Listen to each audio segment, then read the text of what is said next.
عامر خان سے میری ملاقات ہوئی، میں نے اس کو کوئی دین کی بات نہیں کی، صرف محبت تھی. اب تک اس کے میسج آتے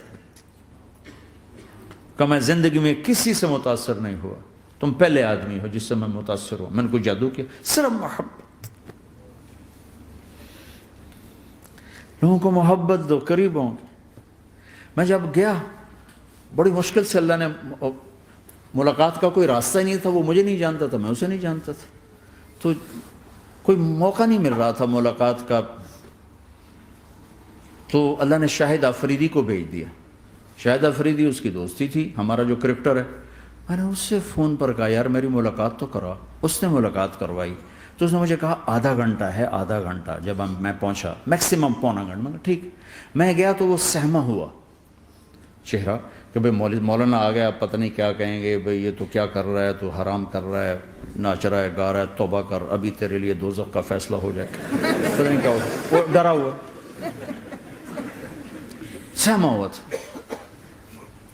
تو میرا ایک دور کالج لائف تھا. میرے اللہ نے مجھے ہدایت دی اور میں 3 دن کے لیے میں اس دوست کو، اس کی نسلوں کو دعائیں دیتا ہوں جو مجھے زبردستی پکڑ کے لے گیا. نہ میرا تبلیغ سے کوئی تعلق، نہ واسطہ، نہ میں کوئی ان سے متاثر. ایک لڑکا تھا، بنگالی تھا، گشت کرتا تھا، لیکن میں اس سے ذرا متاثر نہیں ہوا. میرا دوست متاثر ہو گیا تھا، تو میں تو ان کے قریب سے نہیں گزرتا تھا. تو وہ اور میں اسکول میں اکٹھے آ رہے تھے، کالج میں اکٹھے آ رہے تھے. تو وہ متاثر ہوا، وہ 3 دن کے لیے جا رہا تھا، تو مجھے بتائے بغیر میرا ہاتھ پکڑ کے لے گئے. مجھے کام ہے، چلو میرے ساتھ. اور میں اس کو انکار نہیں کر سکتا تھا، یہ میرا اس کا تعلق تھا. اب بھی اسی طرح بھائیوں جیسا تعلق. میں اس کا احسان ماں، مجھے زبردستی لے گیا. ہمارے پنجابی کی مثال ہے، کبے نو لت لگی وہ سیدھا ہو گیا. وہ جو ہوتا ہے ہنچ بیک ہوتا ہے نا، اس کو کسی نے لات ماری تو وہ سیدھا ہو گیا. مہربانی بھائی تیری لات سے میں سیدھا ہو گیا. تو مجھے تو وہ کبے والی لت پہ گئی. تو اللہ نے مجھے اس طرف لگا دیا. اور جب میری کالج لائف، میں نے کالج کا بہترین سنگر تھا، اسکول کا بہترین. یہ جنید جمشید کیا ہے جو اس زمانے میں یہ سارا کو اٹھایا میں نے سارا کیا ہے. تو اب وہ بیچارہ ایسے بیٹھا ہوا. تو میں نے اس سے بیٹھتے فلموں کی باتیں شروع کر دی. اور تھوڑی دیر بعد کہ میں نے محسوس کیا کہ فرام 60 to 72 جو فلم انڈسٹری کو جتنا میں جانتا تھا اتنا وہ نہیں جانتا تھا. تو اس کے اوپر میرے علم کا روپ پڑ گیا. اس کی لائن کا علم تھا نا. تو وہ تو حیران پریشان، یہ واز تو ہو نہیں رہا. تو کبھی دلیپ کمار کی باتیں شروع ہو گئیں، کبھی راج کپور کی شروع ہو گئیں، اور کبھی محبوب صاحب شروع ہو گئے، کبھی مدن موہن شروع ہو گئے. وہ آدھا گھنٹہ تو یوں ہی گزر گیا. تو آدھے گھنٹے کے بعد میں نے کہا جی ہمارا تو ٹائم اوور کا نہیں، اٹھیں چلے ادھر چل کے بیٹھتے. میں کھانے کی ٹیبل پر تھے تو ہم وہاں جا کے بیٹھ گئے. پھر وہیں باتیں شروع ہو گئیں. جب اس کا سارا خوف دور ہو گیا اور ریلیکس ہو گیا، اس میں پونے گھنٹے سے 50 منٹ گزر گئے تھے. تو پھر میں نے کہا عامر بھائی آپ حج پہ آئے ہیں، اگر آپ اجازت دیں تو آپ کو اپنے نبی کا حج سناؤں. کہنے لگے ہاں جی ضرور سنائی. پھر میں 1.25 گھنٹہ بولتا رہا اور وہ ایسے کر کے یہاں سے وہ یوں نہیں ہوا. 1.25 گھنٹہ ایسے بیٹھ کے یوں سنتا، ہلا نہیں اپنی جگہ سے. لوگ محبت کے بھوکے ہیں، تم فتوے دینا شروع کر دیتے. 2 گھنٹے کی ملاقات کے بعد جب ہم نکلے تو نیچے تک چھوڑنے آیا عامر خان. حج کے بعد میں نے کہا ایک ملاقات اور ہو جائے گا، ضرور ہوگی. پھر اس کا میسج آیا کہ میں مدینے چلا گیا ہوں، معذرت چاہتا ہوں. میں نے کہا میں مدینے آ جاؤں گا. میں مدینے پہلے ہو آیا تھا حج سے پہلے.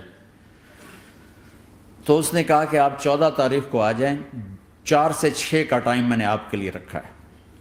تو میں جنید اور ایک اور ساتھی ہم دوبارہ وہاں چلے. 4 بجے 4:15 ہم اس کے ساتھ ہماری سٹنگ شروع ہوئی. 4:15 سے 10:15 تک 6 گھنٹے مسلسل. اور اس کے ماتھے پہ ذرا نشان نہیں آیا کہ میں بور ہو رہا ہوں. اور اس کے بعد ہم اٹھے، اس کا جی نہیں چاہ رہا تھا کہ ہم اٹھ کے چلے جائیں. محبت. پھر ایک امتحان پڑ گیا. میں اجتماع میں تھا رائمنڈ کے پچھلے سال. اس کا میسج آ گیا میری فلم تلاش آ رہی، اس کی کامیابی کی دعا کرو. لے بھائی اے چنگی بڑی. میں کہا اب کیا کروں؟ جواب دینا بھی ضروری، دعا بھی نہیں ہو سکتی، کیا کروں؟ تو جب وہ میسج آیا تو میرے سامنے کوئی 10-12 علماء بیٹھے تھے. میں نے کہا بھائی یہ میسج ہے، اس کا جواب. کہا جی یہ ہمارا فیلڈ نہیں تمہارا ہے، تو ہی جواب دے. میں سارا دن سوچتا رہا، مجھے کوئی جواب سمجھ میں نہیں آیا کہ جان بھی بچ جائے، جواب بھی چلا جائے. پھر اگلا دن بھی گزر گیا، مجھے کچھ سمجھ میں نہیں آیا. میں عصر کا وضو کر رہا تھا، ایک دم اللہ نے ایک مضمون دل میں ڈالا.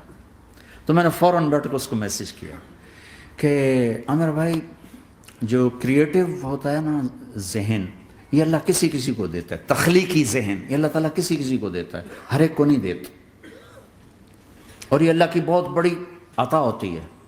اور میں نے تمہارے ساتھ جو وقت گزارا اس میں نے دیکھا کہ اللہ نے تمہیں تخلیقی ذہن دیا ہے، تم کریٹر ہو. اور جو لوگ اس ٹائپ کے ہوتے ہیں وہ کامیابی ناکامی کی پرواہ نہیں کرتے، وہ اپنے کام سے کام رکھتے ہیں. آپ کا بھائی. تو فوراً اس کا میسج آیا، آپ ٹھیک کہہ رہے ہیں، آپ ٹھیک کہہ رہے ہیں. بات ہو گئی. پھر میں تھا ہانگ کانگ، میں نے وہاں سے اس کو میسج کیا. دیکھو کسی مصروف آدمی کو براہ راست فون نہ کیا کرو، میسج کیا کرو کہ میں آپ کو فون کر سکتا ہوں، چونکہ میں اس کا بہت ستایا ہوا، بہت ستایا.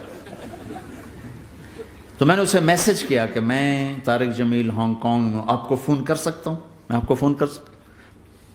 میں ہمیشہ اسے، اب بھی میرا فون پہ رابطہ ہے، میں پہلے اسے میسج دیتا ہوں میں آپ کو فون کر سکتا ہوں. اگر اس کا جواب نہ ہے پھر میں نہیں کرتا ہوں. کبھی وہ خود کر لیتا ہے، کبھی وہ میسج دے دیتا ہے کال کر لیں. تو تھوڑی دیر بعد اس کا فون آ گیا کہ میں اس وقت دلی میں ہوں، کانفرنس میں تھا، تو میں نے آپ کا میسج دیکھا تھا، میں اٹھ کے باہر آ گیا ہوں، ابھی آپ سے بات کر کے پھر میں جاؤں گا. تو اسے باتیں کرتے کرتے کہنے لگا آپ کی دعا سے میری فلم کامیاب ہو گئی. میں کہا یا اللہ میں کوئی نہیں کی تھی تینوں.